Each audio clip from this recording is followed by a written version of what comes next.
ಒಂದು ತಿಂಗಳಲ್ಲಿ 3 ಬಾರಿ ದೆಹಲಿ ಯಾತ್ರೆಯನ್ನ ಮಾಡಿದ್ದಾರೆ ಇವರು. ರಾಷ್ಟ್ರ ರಾಜಧಾನಿಯಲ್ಲಿ ಸಾಹುಕಾರ್ ಪಾಲಿಟಿಕ್ಸ್ ಅನ್ನ ಮಾಡ್ತಾ ಇದ್ದಾರೆ. ರಮೇಶ್ ಜಾರಕಿಹೊಳಿ ಅವರು ಕುತೂಹಲವನ್ನ ಕೇಳಿಸಿದೆ. ರಮೇಶ್ ಜಾರಕಿಹೊಳಿ ಅವರ ದೆಹಲಿ ಯಾತ್ರೆ ಒಂದು ತಿಂಗಳಲ್ಲಿ 3 ಬಾರಿ ದೆಹಲಿಗೆ ಹೋಗಿದ್ದಾರೆ ಅಂದ್ರೆ ಏನ್ ಕಾರಣ ಅನ್ನುವಂಥದ್ದು ಸಹಜವಾಗಿ ಮೂಡುವಂತ ಪ್ರಶ್ನೆ. ಇಲ್ಲಿ ಪ್ರಮುಖವಾಗಿ ಪ್ರಶ್ನೆ ಇರುವಂತದ್ದು ಅವರು ಹೋಗ್ತಾ ಇರುವಂತ ಕಾರಣ ಏನಿರಬಹುದು ಅನ್ನುವ ಲೆಕ್ಕಾಚಾರ ನೋಡೋದಾದ್ರೆ ಅದು ಡಿಸಿಎಂ ಸ್ಥಾನಕ್ಕೋಸ್ಕರ ಅಂತ ಹೇಳಲಾಗ್ತಾ ಇದೆ. ಸಿಎಂ ದೆಹಲಿ ಯಾತ್ರೆಗೂ ಮುನ್ನವೇ ಲಾಭಿಯನ್ನ ಶುರು ಮಾಡಿದ್ದಾರೆ. ದೆಹಲಿಯಲ್ಲಿ ಡಿಸಿಎಂ ಸ್ಥಾನಕ್ಕೋಸ್ಕರ ಸಾಹುಕಾರ್ ಲಾಭಿಯನ್ನ ಮಾಡ್ತಾ ಇದ್ದಾರಂತೆ.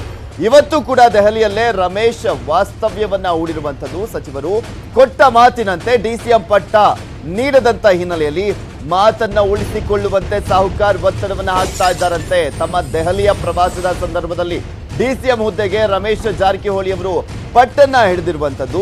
ಕೇಂದ್ರ ಜಲಸಂಪನ್ಮೂಲ ಸಚಿವರ ಭೇಟಿಯ ನೆಪವನ್ನ ಹೇಳ್ತಾ ಡಿಸಿಎಂ ಸ್ಥಾನಕ್ಕೆ ದೆಹಲಿಯಲ್ಲಿ ಲಾಭಿಯನ್ನ ಮಾಡ್ತಾ ಇದ್ದಾರೆ. ಸಾಹುಕಾರ್ ಉರುಳಿಸ್ತಿದ್ದಾರಾ ದಾಳವನ್ನ ಅನ್ನೋದನ್ನ ಕಾದು ನೋಡ್ಬೇಕಾಗಿದೆ. ಯಾಕಂದ್ರೆ ಒಂದು ಸರ್ಕಾರವನ್ನ ಉರುಳಿಸಿ ಬಿಜೆಪಿ ಸರ್ಕಾರ ಅಧಿಕಾರಕ್ಕೆ ಬರುವಲ್ಲಿ ರಮೇಶ್ ಜಾರಕಿಹೊಳಿ ಅವರ ಪಾತ್ರ ಬಹುದೊಡ್ಡದಾದಂಥದ್ದು. ಈ ವಿಚಾರದಲ್ಲಿ ಇದ್ರ ಬಗ್ಗೆ ಮತ್ತಷ್ಟು ಡೀಟೇಲ್ಸ್ ಅನ್ನ ನೀಡ್ತಾರೆ ನಮ್ಮ ಪೊಲಿಟಿಕಲ್ ಬ್ಯೂರೋ ಚೀಫ್ ಆಗಿರುವಂತ ಚಿದಾನಂದ್ ಪಟೇಲ್ ನಮ್ಮ ಜೊತೆ ದೂರವಾಣಿ ಸಂಪರ್ಕದಲ್ಲಿದ್ದಾರೆ. ಎಸ್ ಚಿದಾನಂದ್ ಪಟೇಲ್, ಮತ್ತೊಮ್ಮೆ ಪಾಲಿಟಿಕ್ಸ್ ರಾಜ್ಯ ರಾಜಕಾರಣದಲ್ಲಿ ಶುರು ಮಾಡಿದ್ದಾರೆ ರಮೇಶ್ ಜಾರಕಿಹೊಳಿ ಅವರು.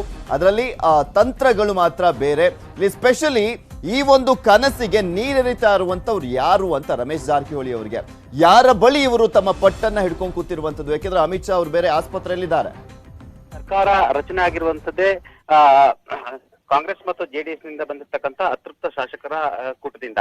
ಹಾಗಾಗಿ ರಮೇಶ್ ಜಾರಕಿಹೊಳಿ ಅವರು ಸರ್ಕಾರ ರಚನೆಗೂ ಮುನ್ನ ಜಲಸಂಪನ್ಮೂಲ ಖಾತೆ ಮತ್ತು ಡಿಸಿಎಂ ಹುದ್ದೆಯನ್ನ ಬೇಡಿಕೆ ಇಟ್ಟಿದ್ರು. ಆದ್ರೆ ಕಾರಣಾಂತರಗಳಿಂದ ಮುಖ್ಯಮಂತ್ರಿ ಬಿ ಎಸ್ ಯಡಿಯೂರಪ್ಪನವರು ರಮೇಶ್ ಜಾರಕಿಹೊಳಿ ಅವರಿಗೆ ಕೇವಲ ಜಲಸಂಪನ್ಮೂಲ ಖಾತೆಯನ್ನು ಕೊಟ್ಟರು ಮತ್ತು ಅದೇ ಜಿಲ್ಲೆಯ ಸೋತು ಸಚಿವರಾದಂತಹ ಲಕ್ಷ್ಮಣ್ ಸವದಿ ಅವರು ಡಿಸಿಎಂ ಆದರು. ಹಾಗಾಗಿ ನೀವು ಕೊಟ್ಟ ಮಾತಿನಂತೆ ಉಳಿಸ್ಕೊಳ್ಳಿ ಅಂತ ಹೇಳಿ ಇದೀಗ ಪಟ್ಟಿಡಿರ್ತಕ್ಕಂಥ ರಮೇಶ್ ಜಾರಕಿಹೊಳಿ ಸದ್ಯ ಬೆಂಗಳೂರಿನಲ್ಲಿ ಮುಖ್ಯಮಂತ್ರಿ ಬಿ ಎಸ್ ಯಡಿಯೂರಪ್ಪನವ್ರನ್ನ ತಮ್ಮ ಮಾತು ಉಳಿಸ್ಕೊಳ್ಳಿ ಅಂತ ಕೇಳಿದ್ರೆ ಯಾವುದೇ ರೀತಿಯ ಪ್ರಯೋಜನ ಇಲ್ಲ ಅನ್ನೋದು ಕೂಡ ರಮೇಶ್ ಜಾರಕಿಹೊಳಿಗೆ ಸತ್ಯದ ಅರಿವಾಗಿದೆ. ಹಾಗಾಗಿ ರಮೇಶ್ ಜಾರಕಿಹೊಳಿ ಇದೀಗ ಹೈಕಮಾಂಡ್ ಮುಂದೆ ಕೊಟ್ಟ ಮಾತಂತೆ ನಡೆದುಕೊಳ್ಳಿ, ಡಿಸಿಎಂ ಹುದ್ದೆಯನ್ನು ಕೊಡಿ ಅಂತ ಇದೀಗ ಹೈಕಮಾಂಡ್ ನಾಯಕ ಮುಂದೆ ಇದೀಗ ಬೇಡಿಕೆಯನ್ನು ಇಟ್ಟಿದ್ದಾರೆ. ಕಳೆದ 1.5 ತಿಂಗಳಲ್ಲಿ 5ಕ್ಕೂ ಹೆಚ್ಚು ಬಾರಿ ದೆಹಲಿ ಪ್ರಯಾಣ ಬೆಳೆಸಿರುವಂತಹ ರಮೇಶ್ ಜಾರಕಿಹೊಳಿ ಅವರು ಬಿಜೆಪಿಯ ರಾಷ್ಟ್ರೀಯ ಅಧ್ಯಕ್ಷ ಜೆ.ಪಿ. ನಡ್ಡಾ, ಕೇಂದ್ರದ ಸಚಿವರಾಗಿರ್ತಕ್ಕಂಥ ಅಂದ್ರೆ ಕರ್ನಾಟಕದವರಾಗಿರುವಂತಹ ಕೇಂದ್ರ ಸಚಿವರಾಗಿರ್ತಕ್ಕಂಥ ಸುರೇಶ್ ಅಂಗಡಿ, ಡಿ.ವಿ. ಸದಾನಂದ ಗೌಡರು, ಪ್ರಹ್ಲಾದ್ ಜೋಶಿ ಅವರನ್ನು ಕೂಡ ಭೇಟಿಯಾಗಿದ್ದಾರೆ.